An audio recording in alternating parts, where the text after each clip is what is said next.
जय हिंद मेरे डियर साथी, मैं आपका साथी विकास और आज हम देखने वाले हैं कक्षा 10 का विज्ञान। ये 2023 का पेपर है। इसमें हम सारा एमसीक्यू कर चुके थे। इस पे हम पहुंच चुके हैं क्वेश्चन नंबर 23 पे। कितने पे? क्वेश्चन नंबर 23 पे। आप यहाँ से ऐसे खोल कर जाएंगे, ठीक है। देखिए ये हमको 21 नंबर हम क्वेश्चन एकदम डिटेल में आपको करा दिए थे। आज हम देखने वाले हैं क्वेश्चन नंबर 22, यानी किसे क्वेश्चन नंबर 22 को एकदम डिटेल में देखने वाले हैं। इसमें क्या पूछा है ध्यान से सुनिएगा, ठीक है। धीरे धीरे सारा चीज़ करा दिया जाएगा। यदि हमसे जुड़े हैं तो आपका बहुत बहुत धन्यवाद, ठीक है। नहीं जुड़े हैं तो और भी धन्यवाद, ठीक है। कोई टेंशन नहीं, आप यदि जुड़े रहेंगे तो आपको बेनिफिट जरूर मिलेगा। हमने 2024 का पेपर डिटेल में आपको करा दिया है। ये 2023 का पेपर है, ठीक है। विज्ञान किस तरह से, मैथ का भी करा दिया जाएगा, सामाजिक विज्ञान, सारा चीज़, हिंदी इंग्लिश सब कुछ करा दिया जाएगा एकदम बढ़िया से। आप कुछ भी नहीं पढ़े हैं तो केवल 2 साल का पेपर आप अच्छे से सॉल्व कर देते हैं, तब भी आप एग्जाम में 70 से 80% एज इट इज नंबर ला सकते हैं, ठीक है। तो सबसे पहले क्वेश्चन पूछा, चित्र बनाकर समझाइए कि दीर्घ दृष्टि दोष कैसे संशोधित किया जाता है, ठीक। ये हो गया। फिर हमसे कह रखा यहाँ तक फुल स्टॉप। यहाँ तक यदि करेंगे तो आप केवल 2 नंबर पाएंगे। 2 नंबर क्वेश्चन के लिए है। एक दीर्घ दृष्टि दोष युक्त नेत्र का निकट बिंदु 75 सेंटीमीटर है। कितना? निकट बिंदु 75 सेंटीमीटर है। इस दोष को दूर करने के लिए आवश्यक लेंस की फोकस दूरी क्या होगी, यानी एफ की वैल्यू हमें निकालनी है। और निकटतम बिंदु कितना दे रखा है आपका? 25 सेंटीमीटर। अब इसे कैसे सॉल्व करना आपके सामने यहाँ पर दे रखा है, ठीक है। ये देखिए आपके सामने यहाँ से दे रखा। थोड़ा सा हम इसे जूम कर देते हैं, ठीक है, 18 कर देते हैं। देखिए ये हमने क्वेश्चन ले दिया। प्लीज आपसे अनुरोध है आप एग्जाम में क्वेश्चन मत लिखिएगा। देखिए प्रश्न उत्तर और दीर्घ दोष यानी दीर्घ दृष्टि दोष। तो पहले सबसे दीर्घ दृष्टि दोष के डिफिनेशन, परिभाषा लिख दीजिए। काहे कि देखिए थोड़ा सा बना के लिखेंगे ना, उससे रिलेट करके लिखेंगे तो आप बहुत अच्छा नंबर पाएंगे, ठीक है। तो यहाँ हमसे पूछ दिया है, कहा है दीर्घ दृष्टि दोष क्या होता है। दीर्घ दृष्टि दोष या दूर दृष्टि दोष रहे तब भी बात वही है, ठीक है। दूर दृष्टि दोष बात रहे तभी वही है। इस दोष में नेत्र को दूर की वस्तु स्पष्ट रूप से दिखाई देती है। मतलब जोन सा दोष रहता वो दो तो दिखाई देता मगर पास की वस्तु नहीं दिखाई देती, उसे हम क्या बोलते हैं? दीर्घ दृष्टि दोष बोलते हैं। तो यही लिखा है, इस दोष में नेत्र को दूर की वस्तु तो स्पष्ट दिखाई देती परंतु पास की वस्तु स्पष्ट नहीं दिखाई देती। इस दोष को ही हम दीर्घ दृष्टि दोष बोलते हैं। नेत्र का निकट बिंदु कितना हो जाता? 25 सेंटीमीटर से दूर हो जाता। मतलब जो आपका निकट बिंदु 25 सेंटीमीटर, जो आप 25 सेंटीमीटर पर कॉपी देख कर पढ़ रहे हैं, ये कॉपी जो हमारा मोबाइल है, आपका मोबाइल है, वो भी आप 25 सेंटीमीटर पर देख रहे हैं, ये क्या हो जाती है? थोड़ा सा अधिक दूर हो जाती है। तो ये हमने परिभाषा लिख दिया। फिर हमसे पूछा है कारण, उसके बाद हम निवारण आपको डायग्राम के जरिए बताएंगे। उत्तल लेंस, देखिए सॉरी यहाँ क्या रखा? नेत्र लेंस की वक्रता कम हो जाती है। वक्रता जो कम हो जाती है जिससे फोकस दूरी बढ़ जाती है। किसी भी लेंस का यदि वक्रता केंद्र यदि कम होता है तो फोकस दूरी क्या हो जाती है? बढ़ जाती है, ठीक है।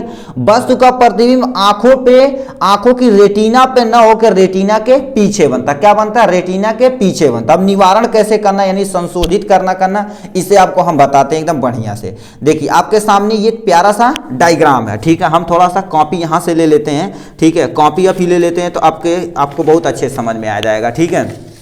जैसे जो कहा, सबसे पहले देखा जाए यदि नॉर्मल कोई एक नॉर्मल आई है, ठीक है। यदि नॉर्मल आई जो होती है हमारे पास क्या हो गई? आई हो गई। और ये हमारे पास अंदर वाला पोर्शन लेंस हो गया, ठीक है। यहां से कोई एक वस्तु रखी गई है तो इसका जो प्रतिबिंब बनता है तो हमारी रेटिना पर बनता है। कहां बनता है? ये वाले पोर्शन को हम क्या बोलते हैं? रेटिना पर बनता है। यस और नो? Yes sir. मगर जिस पर्सन को दीर्घ दृष्टि दोष होता है, क्या होता है? दीर्घ दृष्टि, ठीक है, दीर्घ दृष्टि दोष होता है, ठीक है। दीर्घ दृष्टि दोष होता है, उसमें एक्चुअल में होता क्या? ये मान लेते हैं मानव आई है, ठीक है। ये वाला उसका आंख है और ये उसके अंदर का लेंस है, ठीक है, उसके लेंस है। तो ये वस्तु जो यहां पर रखी गई तो उसका प्रतिबिंब रेटिना पे न बन के रेटिना के क्या बन जाता है? पीछे बनता है। ये मान लेते हैं रेटिना के देखिए पीछे बन रहा। इससे उस वस्तु को दूर की वस्तु तो दिखाई देती मगर नजदीक की वस्तु नहीं दिखाती है, ठीक। ये पहला आपको डायग्राम बताना, ये स्वस्थ आई है, ठीक है। नहीं बनाएंगे तभी कोई टेंशन नहीं, मगर ये दो डायग्राम जो यहाँ जो बना रहे हैं इसे आप बनाना ही बनाना पड़ेगा।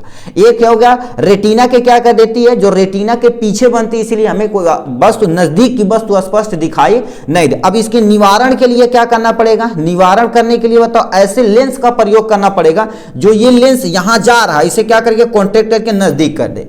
तो इसके लिए हमें क्या करना पड़ेगा, ये हमारी आई हो गई, ठीक है, ये हमारा पोर्शन हो गया, ये हमारे पास लेंस हो गया, ठीक है, ये हमारे पास सिलेरी मसल हो गई। ठीक, हम क्या करेंगे, एक लेंस का प्रयोग करेंगे, ठीक है, एक लेंस का प्रयोग करेंगे यहां से।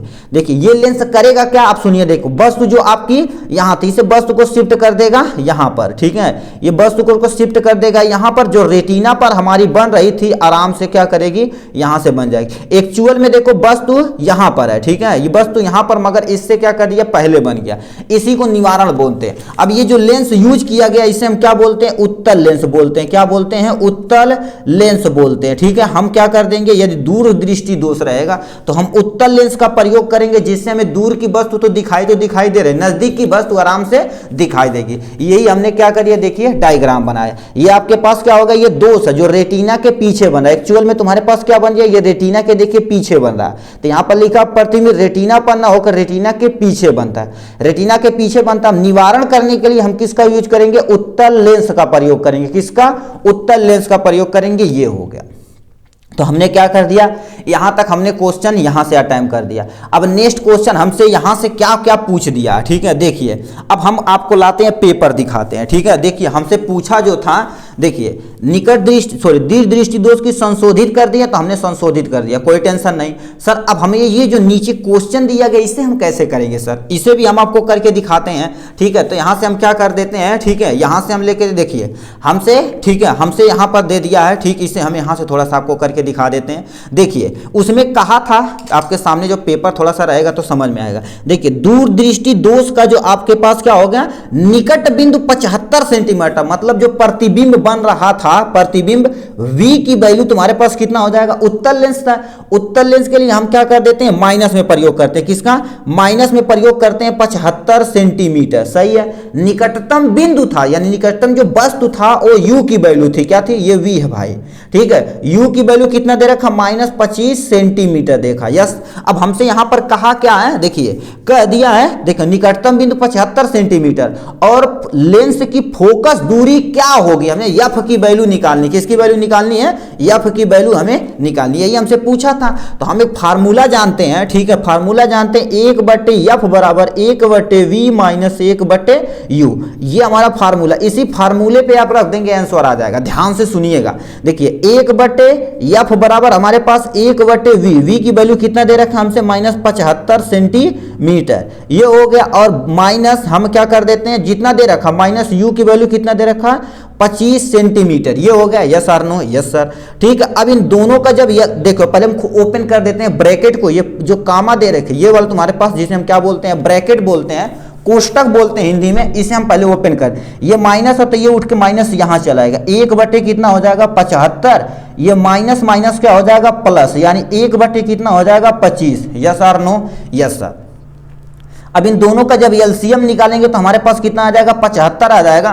तो यहां पर कितना आ जाएगा, 75 का नाम 75 और 75, यानी 25 तिया 75 हो जाएगा। 1/F तो आप लिखते ही नहीं रहे हैं, ठीक है, आप लिख रहे होंगे, आशा कर रहे हैं, ठीक है। ये हो गया यहां से। अब बताइए -1 + 2 हो गया, तो हमारे पास 1/F बराबर जो वैल्यू आएगी प्लस माइनस, माइनस होता बड़ा का सिंबल लगता, यानी 2/ कितना हो जाएगा 75 आ जाएगा, ठीक है सर, नो। तो हमारे पास F की वैल्यू, जब इसे हम उल्टा कर देंगे, ऐसे उल्टा कर देंगे ना, तो F हो जाएगा। तो बताओ ये जब ऊपर गया तो एक नीचे आया, तो ये भी उल्टा हो जाएगा, तो हमारे पास कितना हो जाएगा 75/2। जो F की वैल्यू आ जाएगी 75 में 2 का यदि भाग देंगे, 75 में 2 का भाग देंगे तो 37 दूना, ठीक है, 7 दूनी 14, यानी 74 हो जाएगा 0.5 सेंटीमीटर। ये हमारे पास क्या हो गया, एक हमारे पास आंसर आ गया जो आपसे पूछा था। देखिए यानी V की वैल्यू इतना दिया था, U की वैल्यू इतना दिया था, यह पूछा था। अब इसी तरह से आप स्टेप बाय स्टेप कर देंगे तो आपका नंबर बढ़िया एकदम से आ जाएगा, ठीक है। तो यही हमसे पूछा था, इसी को हमने यहाँ पर देखो डिफाइन कर दिया, और देखिए यहाँ पर हमने उसी को सॉल्व कर दिया। जब तक हमारे, देखिए हम तो यहाँ सॉल्व करके आपको दिखा देंगे, मगर हमको जब तक संतुष्टि नहीं मिलेगी, जब तक तुम्हें नहीं समझ में आएगा, ठीक। तो ये आप यहाँ से आराम से सॉल्व कर सकते हैं। तो ये था टोटल नंबर 22 नंबर क्वेश्चन जो पूछा था आपका, कितने नंबर का है, 4 नंबर का। तो प्लीज़ ध्यान से नोट कर लीजिएगा। ठीक, आज के लिए बस इतना ही, फिर मिलेंगे नेक्स्ट क्वेश्चन में नेक्स्ट टॉपिक के साथ। तब तक के लिए bye bye and take care.